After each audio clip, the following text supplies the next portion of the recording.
Hey everybody, Sarah here. So today we are going to be talking about the difference between Redcoat and Red Factor in corn snakes. This is one of the most confusing things. Now I'm not going to go over the history of these two mutations. I'm just going to go over the differences between the two mutations in this video. Like, subscribe, share, all that stuff. I want to thank all of our members. I don't have the list in front of me, but they're over here. Thank you guys so much for being members and helping to contribute to the channel. You guys make a lot of this possible, so I greatly appreciate it. If you're interested in becoming a member, it's $2 a month. You get your own videos each week, and you also get access to live videos after they're over.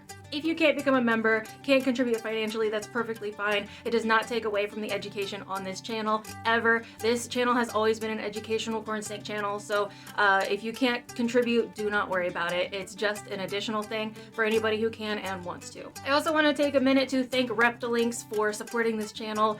They are also helping out financially a little bit. If you use my code, SarahSnake27, at checkout, you get a discount and I get a percentage of your purchase, and so it helps me, it helps you.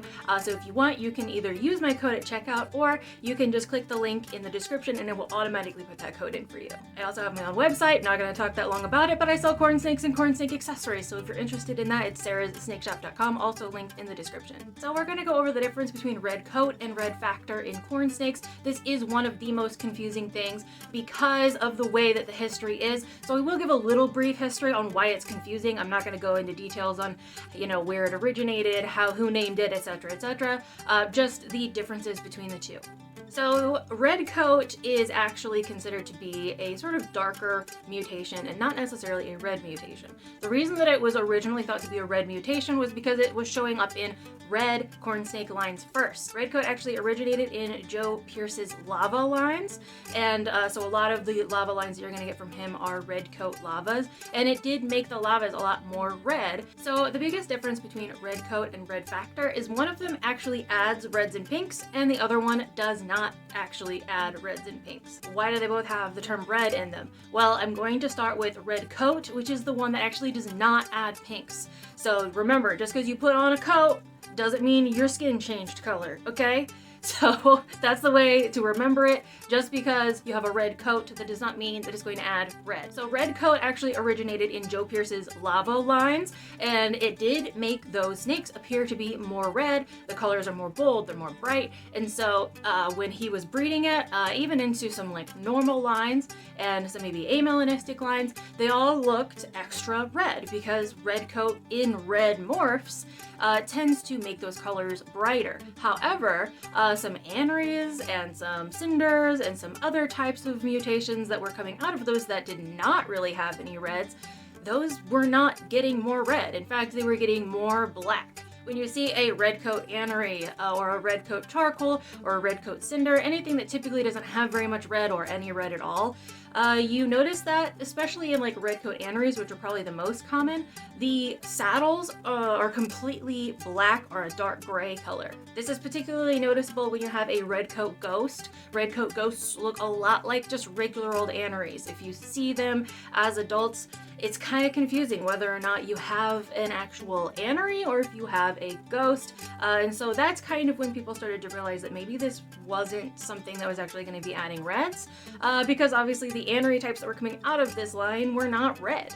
Now we're going to back up a little bit and talk about Red Factor. Not going to get into all of the details because the history of Red Factor is very tangled up in a lot of other things, and I will do a video on that. I have done a video on it in the past as well, but I'm going to redo a video on it similar to how I'm redoing this one. So Red Factor actually did originate in what we would call coral lines. A lot of people were calling it coral. Some people were even calling it strawberry back then, and I'm not going to get into strawberry, but Red Factor is not strawberry. They're not the same thing.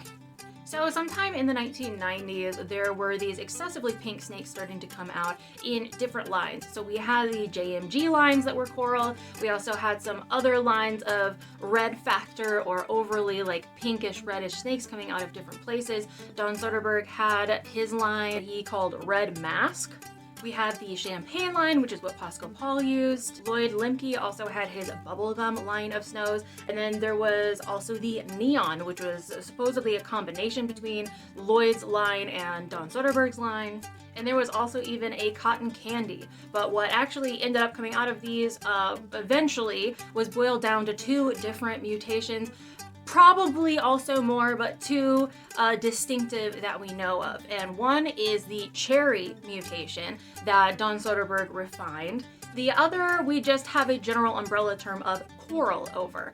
Now, the problem with the term coral is that it used to be used for hypo or strawberry plus something else. So it used to be either strawberry plus anery or hypo plus snow. So we have this really weird relationship with the word coral. The term is still used, but it's not the same as it used to be. So now that we know that coral isn't hypo plus anything or strawberry plus anything, we use the term red factor because that's kind of the term that we would be using for other things like in other species. Other species have things like red factor or yellow factor, that's what they call them, and so that's what we decided to adopt for corn snakes.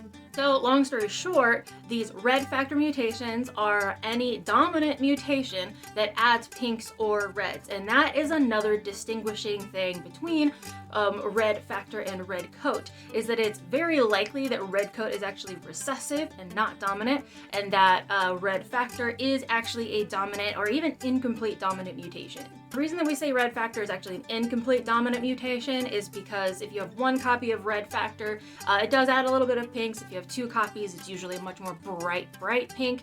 A lot of people will still refer to those as salmon, but that's still not quite correct. Again, I'm not going to go into why that's correct in this video. We'll do that in the coral versus strawberry video in the future. So one question a lot of people might be asking is, if I have a very red, say lava, since we talked about lava earlier, how do I know if it's red factor or red coat? And with red morphs, it's actually a little bit more difficult to tell which one you have because they're already red. However, one sort of general rule of thumb is that red factor will add the pinks and reds mostly in the ground color. So normally the lighter color on the corn snake is the ground color, and that's just going to get the most of the pinks and the reds when we're talking about actual red factor. So red coat will make the actual saddle color more bold and sort of more filled in, for lack of a better word. And then sometimes red coat will actually add a little bit of pigment onto the belly as well. A lot of people think that that is what adds the extra red pigment in a lot of diffused lines onto the belly. Now, diffuse is probably going to have some red on the belly anyway, that's just sort of part of it, but those that have the red coat mutation tend to have a little bit more of that saturation on the belly. It's not an all the time type of thing. It's not like every time you see saturation on the belly that there's going to be red coat, but it does seem to be kind of a trend. There are some lines of corn snakes that are more likely to have a combination of both red coat and red factor in them. A lot of diffused lines, especially blood red lines, are going to have possibly or probably a combination of both red coat and red factor because some of the best blood reds have that look, that combination of both of those. And the sort of salmon lines that J&G started, they are also going to have a lot of both red coat and red factor, and that's what gives that stark contrast between the very pink ground color in coral ghosts and their very dark saddle borders that almost look like a gray purple color, and they're so bold because of red coat. So if you see a salmon line coral ghost that has this super pink ground color but really dark bold saddles, that probably has both red factor and red coat in it. Because we obviously see some corals and maybe salmons that do not have red coat, and you can see a pretty big difference between them. The corals that do not have a red coat are just very pink overall, and you can see that the saddles are just not quite as dark. So one question that I get asked sometimes is, how do I test breed my snake for one or the other? The answer is to breed it to a snake that is unrelated and see what you get. So if you have a coral ghost and you don't know if it is red factor or not, breed it to a regular ghost. If half or more than half of the babies have excess pink, then yeah, you have a coral with that red factor mutation. It's probably not cherry. I just want to mention that cherry is still relatively uncommon, and so definitely go to a source that knows what they have. If you're planning on getting a cherry, it is a separate mutation, or still believed to be a separate mutation from all the rest of the sort of coral stuff going on. So I'm not really referring to cherry with all of this. I just thought I would sort of mention that in here. If you're wondering if you have a red coat, the best thing to do is to get another snake that's known to be red coat or het red coat to test breed it to. Redcoats are pretty easy to identify in a clutch even after the first like 2 or 3 sheds, especially if you have an anerythristic line. So if you are hatching out, say, ghosts and redcoat ghosts, or aneries and redcoat aneries, after 2 or 3 sheds, it'll start to become really, really obvious which ones are going to retain that dark, thick melanin in the saddles and which ones are not.